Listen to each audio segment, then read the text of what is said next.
What's up, guys? We are back with another Bandai Tamashii Nation's SH Figuarts review, taking a look at the latest in all things Vegeta. We've got our Dragon Ball Superhero Vegeta, and this, of course, from the new movie, which I absolutely loved, so I am super excited to take a look at this guy. He, of course, comes in standard Figuarts style packaging, so you've got him there in the window.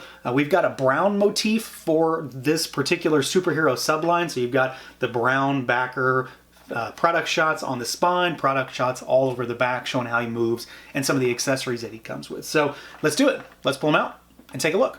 And here we go, out of the package, our Dragon Ball Superhero Vegeta. And despite the fact that, he and Goku aren't the main characters in the movie, I am always up for a new Vegeta, in particular a Vegeta.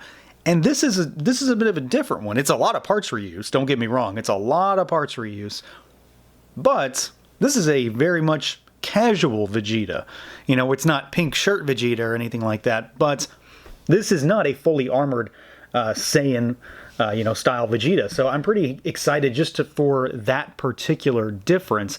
And I think this looks pretty solid too. Like, it very much kind of mimics some of the art style from the movie. So it's a little bit different, but a lot of familiar territory. So let's see what this guy can do, see how he moves around. We've got our head that can look up, really, really nice. Down, even better. Really nice tilt side to side, full rotation. Of course, the neck is going to move, in typical fashion, it's going to move.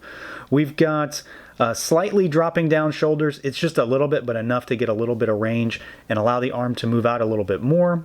You do have a butterfly joint, so he can cross his chest a decent bit. You've got rotation in there, of course. We've got our bicep swivel. We've got double jointed elbows. We've got our ball hinge and rotation, so hit it any way and then of course swivel it. We've got our diaphragm cut here, so this is not necessarily a swivel point. It does allow some shimmy, but it's not like a full rotation, so you do have some bobble side to side. Backwards, pretty good. Forward is pretty good as well. And then you've got your full waist twist down here at the bottom, so the actual waist. So pretty good range, and you get sort of a two-pronged approach to twisting the torso. Legs only go out about this far. This is like the one big problem, I think, because this is a holdover from the figure that a lot of this comes from. This is a lot of reuse from the Super Saiyan God Super Saiyan Vegeta, the one that came, specifically the one that came with the red head, so the better one, the newer one. Newish one, it's still been a little while, right? You've got legs that kick out about that far, and then they kick backwards really good. You've got a thigh twist up there. Double jointed knees go back basically all the way. And then we've got our, ankle articulation, which is a ball peg type of system down here. So you've got rotation, and you can actually sort of pull that down a little bit to sort of give yourself a little bit more room. It's kind of unsightly though, because you can see the peg if you push it too far. But you've got full rotation. Pretty good hinge backward, not the best forward, but this is honestly a better system than what we usually see, because the way this is cut out right here, the actual hole for the peg is a sort of an oblong shape. It's not just a circle.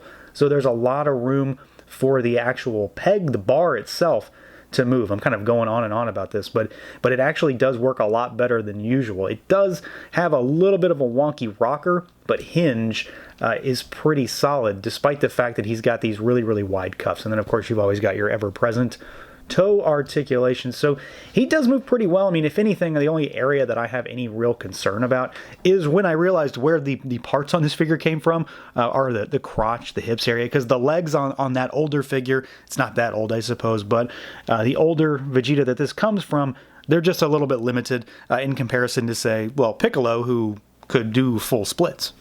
I think aesthetically is where I'm most happy with this figure, though, and this is going to be a theme across all of the superhero figures, is that aesthetically I'm really, really happy with them. I know they're not like, the classic versions of every figure. Piccolo is pretty close, but this Vegeta is something a little bit more unique, and Goku is also going to be a little bit more unique. They're just different enough to be exciting to the point where you might just want to get another Vegeta or another Goku.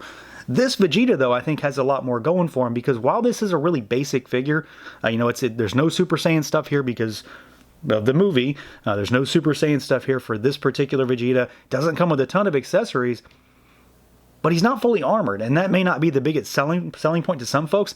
It's a big selling point to me. And, you know, for comparison's sake, here is the Super Saiyan God. Well, he has the God head on him right now. But the Super Saiyan God Super Saiyan release Vegeta, this is where a lot of these parts come from. So like the legs, the boot cuffs, the boots, the arms, the hands, basically everything but the torso, really, because of course the torso has to be different here. The heads are swappable. The skin tone is not exact, but it's really, really close, so you can kind of get away with it, because honestly, for the longest time, I have wanted another one of these, but it is not easy to get a hold of now, just because I love this red head on Vegeta so much, so now I can use it on this body if I want, or something like that. But this is where a lot of these parts come from, and what I was talking about with the legs mostly. I mean, literally from the waist down, they're the same figure. Not that that's really a negative, it's just, you know, some information, I suppose. But I think this is a really solid Vegeta. I like the bare arms. I like, you know, the no armor on the chest. It's just different. It's a little bit more unique. And in the confines of what this movie presents him as and what's going on for him and Goku, you know, I don't want to talk too many spoilers. I don't really know exactly when the time frame is up. But, you know, he doesn't need armor. So I think it's a pretty cool idea that we do get this, despite the fact that he doesn't have the biggest role to play. I think it's pretty cool that we got this particular version. I like this shirt.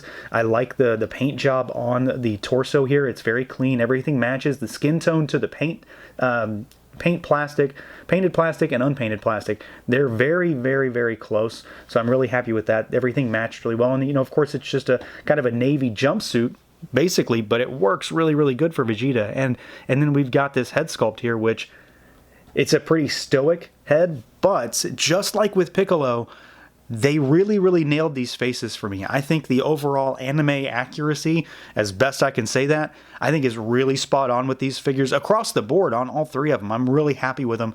They're probably some of my more favorite faces to date, and they really got all the detail. And what's really cool about this is that there is a little bit more detail here than usual.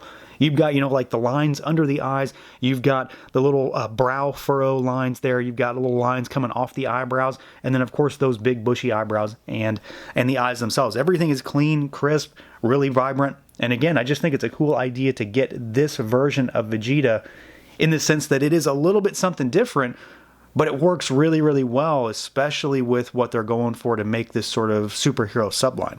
And then as far as accessories goes, I've already kind of mentioned it. This figure doesn't come with a great deal, but he comes with enough, especially when you take into consideration the fact this is one of those more budget releases. You know, he's nowhere near what a normal average Figuarts price is. So to start with, we do get some extra hands. We get 7 extra hands in addition to the 2 fists he comes with in the box. So you get a set of splayed finger hands. We get a set of, you know, sort of clawed gripping style hands. And then we get a set of wider gripping, you know, of course, charging style hands. And then the last hand we get is a singular right hand, the thumbs up hand, which of course comes from the figure I just showed you recently, the God Super Saiyan figure. And then we get 3 extra faces, not extra heads, but we get 3 extra faces. So you get the sort of stoic one on him in the box. We get this very sort of smarmy, cocky, determined style face where he's got sort of a super furrowed brow and a little bit more of a smirk on his face. We get a open mouth gritting of the teeth where he's looking slightly off to his left. And then lastly, we get a screaming head sculpt, which of course makes perfect sense for Vegeta. So mouth open, you can see the tongue, and you can see the mouth fully open. So you do have a few options here. He doesn't come with a lot of stuff. And of course, we don't get an energy effect, which whether it's a budget release or not, I'm always going to harp on it. I feel like every figure should. Even if it costs a couple more bucks, throw an effect in there.